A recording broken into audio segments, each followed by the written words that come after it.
I wanted to start off by acknowledging the dire situation in India right now around COVID. We've been hearing a lot of news around this, and my thoughts and prayers are with you, if you and your friends and family who might be in these situations. And I really hope that we see the end of the crisis soon.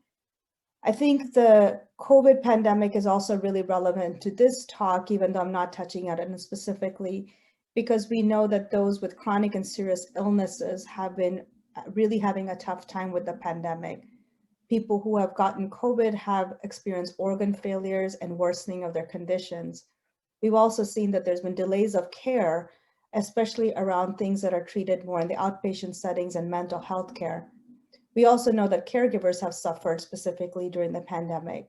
So while pandemic has affected all of us in significant ways, those people who we're going to address today are really especially affected. So I'm happy to provide this hopefully very timely talk. So I don't have any financial conflicts of interest to declare. Let me just start by talking about what we mean by chronic and serious illnesses. Chronic illnesses are conditions that are last a year or longer. So things like hypertension, diabetes, and depression. Serious illnesses often also last 1 year or more years, but they also come with a high risk of mortality or death. So we're thinking metastatic breast cancer or metastatic cancer in general, heart failure, dementia, COPD are all serious illnesses. These conditions among Indians and other South Asians are some of the deadliest. Last year, or I guess 2 years ago, 2019, they were some of the leading causes of deaths in India. Ischemic heart disease, chronic respiratory disease, which includes COPD and cancer, are all chronic conditions that were in the top 5 fatal conditions within the country. In the US, this is a very similar, data are very similar. At least almost 60% of adults in the United States are living with a chronic condition, and 12% of the US adults are actually living with 5 or more chronic conditions. These conditions are a huge driver of the healthcare in the United States. 90% of all healthcare related costs are actually due to the management of chronic conditions in especially inpatient settings, like hospitals and skilled nursing facilities. And managing these conditions is hard. So many of you are familiar with some of the chronic conditions or are even managing your own conditions. And you probably can relate that there's a lot of recommendations that people get. You have recommendations of taking medicine. Often there's some physical activity recommendations, typically to increase, sometimes to decrease. There's often some diet recommendations like low salt or low sugar or low fat. Many conditions also require constant monitoring. Even something like hypertension, it's recommended that you do daily blood pressure monitoring. Something like heart failure, which is a more serious condition, people have to watch for increase in weight or shortness of breath. It also includes things like preventive care, like getting your flu shot or now your COVID vaccination. These types of activities are called self-management activities. What that means are all the things that patients are asked to do outside of the clinical setting to optimize their outcomes. What makes this even harder, apart from just the number of things you have to remember to do, is that you often experience worse health and lower sense of well-being. And many people with a chronic and serious condition also are at high risk for depression. For example, in heart failure, about 40 to 70% of people report depressive symptoms. What helps patients take care of themselves are caregivers. What do we mean by caregivers? Caregivers are family members and friends who often provide unpaid care to their loved ones who have a medical or mental health condition. As of 2020, there were 53 million adults providing unpaid care to caregivers in the United States. This is, because this is unpaid, there have been estimates about how much care they provide. And the number, sorry, my slides, there we go. Caregivers provide $470 billion of unpaid services. That's a huge price tag. And this number has most definitely gone up. So this is a big number. I can't wrap my head around this very much. So I'll give you a context. This rivals the market cap of these major Fortune 100 companies that we know very well, which means that if Caregivers were a company, they would be a Fortune 100 company. Caregivers are crucial to the self-management success in chronic and serious conditions. You can think of your own lives. You are probably a caregiver to somebody, or you're receiving care from somebody. Caregivers may provide emotional support like coping, may provide instrumental or practical support, which can range anywhere from running errands to providing support around bathing and dressing. More and more caregivers are being asked to provide complex medical care to people at home, like doing wound care or providing injections.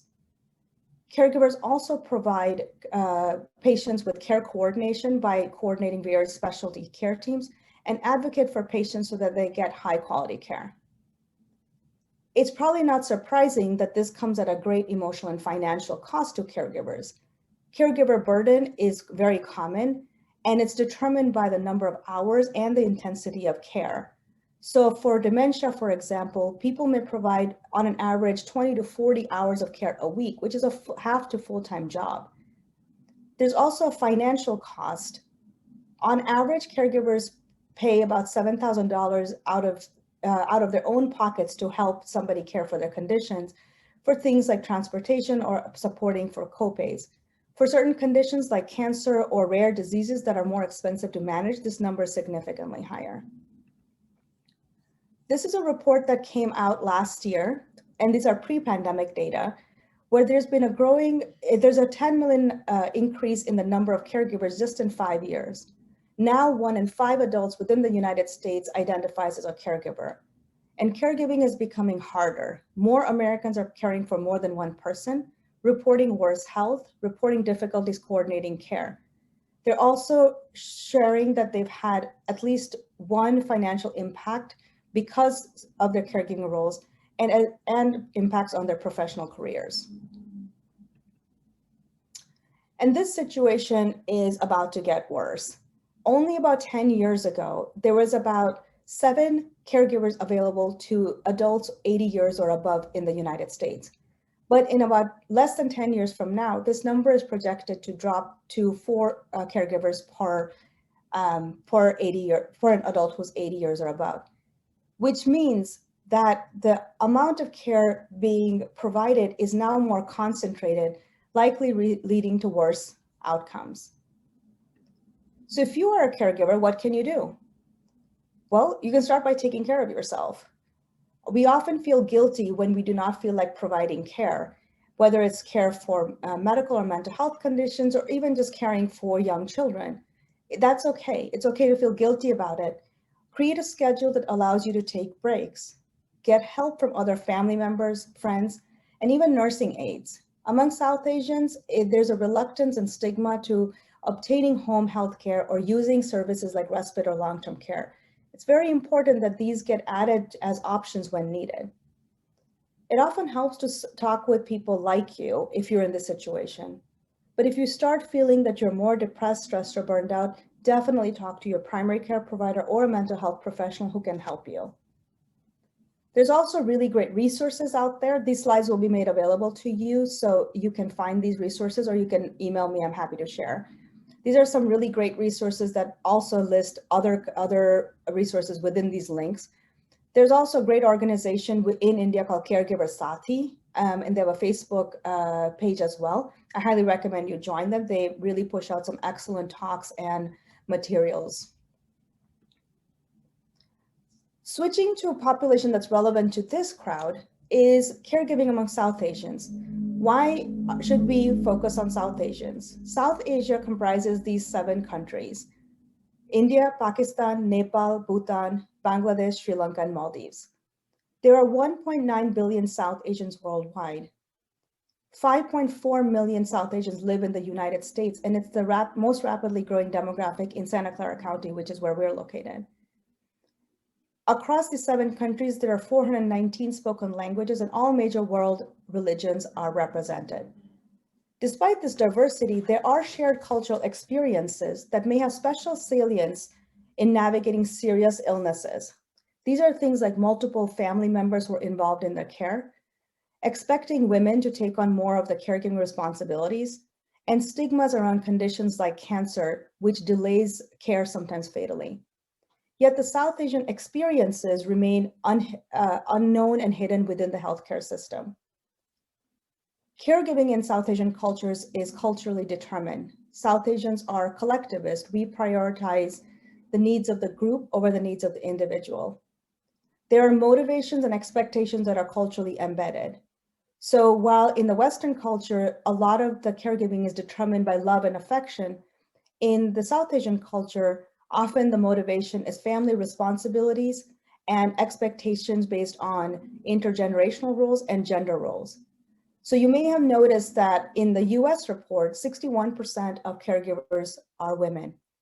In India, 80% of caregivers are women.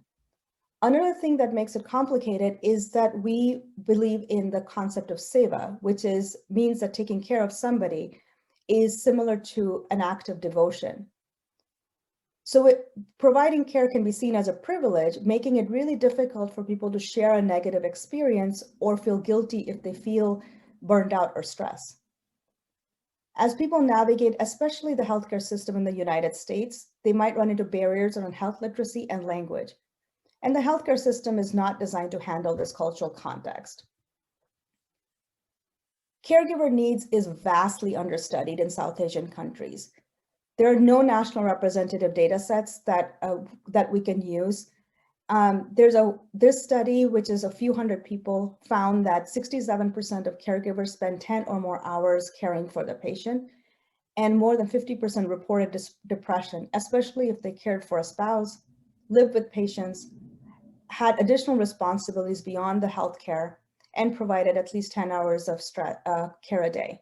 And in this particular study, everybody was at least moderately stressed, and 18% were severely stressed. This is also personal. These are my parents. I have seen the firsthand how caregiving can occur. Like many South Asians, my dad was diagnosed with heart disease at a very young age. My mom was diagnosed with breast cancer almost 20 years ago, and we've been managing metastatic breast cancer for about 15 years. I've seen them be each other's primary caregiver, as well as being caregivers to other friends and family, including my grandmother, who is now 95. Let me give you an example of the cultural context that I talked about when I said the healthcare system is not designed. In 2001, in my first week of my PhD, my dad had to undergo emergency bypass surgery. They live in Chicago, and I was living in Durham at the time. And so I took the first flight out the next morning, and I knew that by the time I get there, the surgery would be over. This is before it was really easy for cell phone connectivity. So there was just this gap of information from the night before to when I landed. When I got to the hospital, I did not know what to expect. I expected my mom to be very stressed out and anxious, understandably. I expected my brother to also be worried. And when I walked in, it was not what I was expecting. It was like a party. There was about 30 people in the waiting area where family members can wait for news from surgery. Family, friends had come to support our family. And there was chai, there was nashta, there was jokes, there was humor. And my mom was sitting there laughing and cracking jokes. And I was just really struck with just the amount of support that we as a family were receiving, that was getting our mind off of what was happening in the operating room. At the same time, in that waiting room, there was a white couple who was waiting for news, and it was completely different. You could tell they were anxious and worried, and they were probably upset with us because we're making so much noise. But what healthcare system is designed to accommodate 30 family members and friends for each surgical patient? But that's what we need a lot of times. That's what South Asians require. So we need robust strategies to support caregivers. We need changes in the way we deliver healthcare. We need robust national policies. I'm thrilled to see that the Biden administration has made caregiving an important part of their infrastructure plan. We also need scientifically sound programs and approaches, as well as develop culturally attuned approaches that reflect the diversity of experiences as we manage chronic and serious conditions. And finally, we're going to need strong implementation strategies and population and public health strategies to improve the uptake of these programs. So my vision is to improve the healthcare delivery by supporting culturally diverse caregivers of seriously ill patients. And I'm going to spend the next few minutes talking about our new study called SUFFERED, which means succeed in Gujarati, my mother tongue. SUFFERED, the goal of SUFFERED is to understand the experiences of South Asian women living with breast cancer, but also understand the experiences of their family members and friends who are supporting them. We want to understand what the healthcare system can do to address our cultural needs as we are going through this really serious condition. And eventually our hope is to develop a program that can address these unmet needs. This is more information about our study. These flyers will be available to you, or you can email me. I'm happy to send them out. We are looking for people who are South Asian, either diagnosed with stage 3 or 4 breast cancer, or their family members or friends. We are asking for people who may speak English or Hindi. And this is the information that, the study information that you can look up. This is our study website. Again, this will be available in the slides when they get sent to you. So please look us up and spread the word. So a question I get a lot because I'm a researcher is, why should I participate for my family members and friends? And there's some understandable skepticism of minorities participating in research studies. But this is the downside. Right now, almost 60% of the world's population identifies as Asian. So not South Asian, but Asian. However, if you look at the participation in clinical trials, less than 12% of clinical trials enroll Asians in their research. These are drug trials, and we've seen this going around with the COVID, where we know that the participation in COVID trials is very low among Asians in general, South Asians in particular, which means that decisions that are made for us are made using data that is not obtained from us. So I strongly encourage all of you to think about participating in research studies that you may qualify for, so that we can get our voices, our perspectives also heard, and frankly, our physiology get represented in these studies. So with that, I'm going to end with a quotation from former First Lady Rosalind Carter, who is a tremendous advocate for caregivers and has just transformed this landscape over decades. There are only 4 kinds of people in the world: those who have been caregivers, those who are currently caregivers, those who will be caregivers, and those who will need caregivers.